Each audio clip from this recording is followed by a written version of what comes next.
চলমান বন্যায় দেশের 11 জেলায় মৃতের সংখ্যা বেড়ে হয়েছে 27 আর ক্ষতিগ্রস্ত হয়েছেন প্রায় 57 লাখ মানুষ। মঙ্গলবার দুপুরে সচিবালয়ে চলমান বন্যা পরিস্থিতি নিয়ে সংবাদ সম্মেলনে দুর্যোগ ব্যবস্থাপনা ও ত্রাণ মন্ত্রণালয়ের উপদেষ্টা ফারুকি আজম এই তথ্য জানান।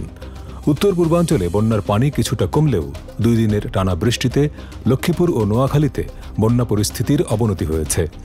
বন্যা পূর্বাভাস ও সতর্কীকরণ কেন্দ্র জানিয়েছে, ফারাক্কা ব্যারেজের সব গেট খুলে দেওয়া হলেও আগামী 1 সপ্তাহের মধ্যে গঙ্গা অববাহিকায় বন্যার কোনো আশঙ্কা নেই।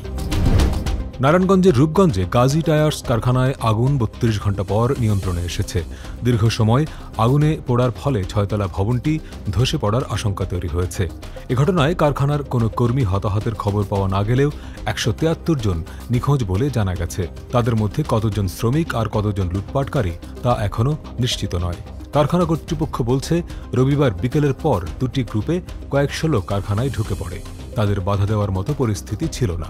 তারা লুটপাটের পরে রাত 9টার দিকে আগুন লাগিয়ে দেয়। একাধিক ব্যাংক থেকে ওরিয়ন গ্রুপের নেওয়া বিপুল পরিমাণ ঋণ খেলাপি হয়ে পড়লেও তা পরিশোধে আইনের প্রতি বিন্দুমাত্র শ্রদ্ধা নেই এর কর্ণধার ওবায়দুল করিম ও তার পরিবারের সদস্যদের। মঙ্গলবার একটি জাতীয় দৈনিকের খবরে বলা হয়, বাংলাদেশ ব্যাংকের বারবার তাগাদা সত্ত্বেও খেলাপি ঋণ পুনঃতফসিল সুবিধার আওতায় নিয়মিত করা হয়নি। বিশেষ ছাড়ে খেলাপি ঋণ পুনঃতফসিলের সুবিধা দেওয়া হলেও বিষয়টি গায়ে মাখেননি সবসময় সরকারের আশীর্বাদ পুষ্ট এই ব্যবসায়ী। পার পেয়ে যাওয়ায় তিনি আরও বেপরোয়া হয়েছেন।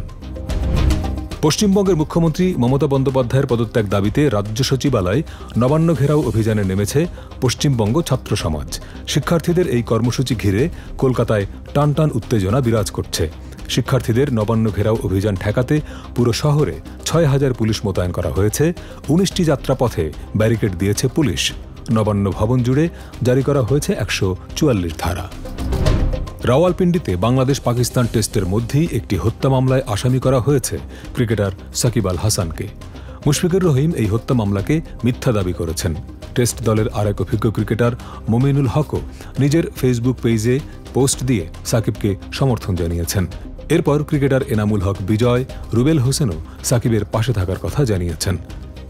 এদিকে নিয়মিত প্রেস ব্রিফিংয়ে জাতিসংঘ মহাসচিবের মুখপাত্র স্টিফেন ডুজারিক সাকিবের বিরুদ্ধে হত্যা মামলা নিয়ে একজন সাংবাদিকের প্রশ্নের জবাবে বলেছেন, বাংলাদেশের অন্তর্বর্তী সরকার আইনের শাসন ও ন্যায় বিচার নিশ্চিতে যা যা করা যায় তা করবে, এ ব্যাপারে তাদের কোনো সন্দেহ নেই। অবিশ্বাস্য হলে সত্যি যে একজন ব্যাটার 137 বল খেলেও একটি রানও করতে পারেননি। ঘটনাটি ঘটেছে ইংল্যান্ডের ডার্বিশায়ার ক্রিকেট লিগে। ডার্লি অ্যাবির ইয়ান বেস্টউইক নামের এক ওপেনার 45 ওভার ব্যাটিং করে 137 বল খেললেও করেননি একটি রানও। তার এই অদ্ভুত কাণ্ডের দিনে মিকেল ওভার ক্রিকেট ক্লাবের সঙ্গে ড্র করেছে ডার্লি অ্যাবি ক্রিকেট ক্লাব।